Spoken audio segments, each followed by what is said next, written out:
You may have heard that CNET has begun doing appliance reviews. It's true. We don't focus on how the zucchini fares in the crisper, but how well these appliances are getting connected and smart. And it's about time. Basically a socket that you can power on and off with your smartphone.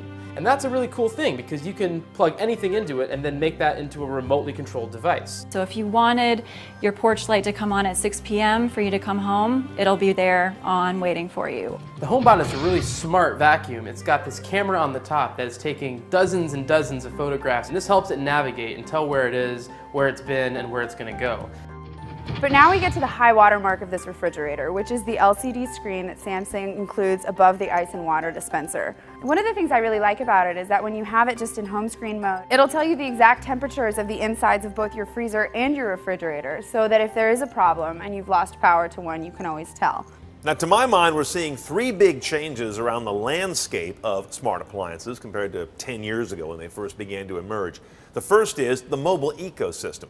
Everything ties back to our phones and tablets these days persistently, and smart appliances will be no different. That gives them a more persistent presence in our lives. It also helps to make them more personal and less like, well, appliances. The second one is less pie in the sky. No one's talking so much anymore about the internet fridge replacing your computer, perhaps. Now it's a more practical vision, like a dryer that will message your phone when it's time to get the clothes out before they wrinkle.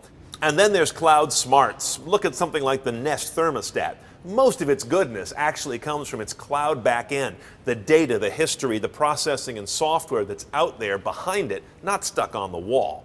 I'm also watching this sort of wild card area around replacement cycles of white goods or major appliances. Most of us are happy if the thing just works and dread replacing one, getting the old one taken out and the new one brought in and installed. Mobile devices, laptops, never had to go through that kind of friction.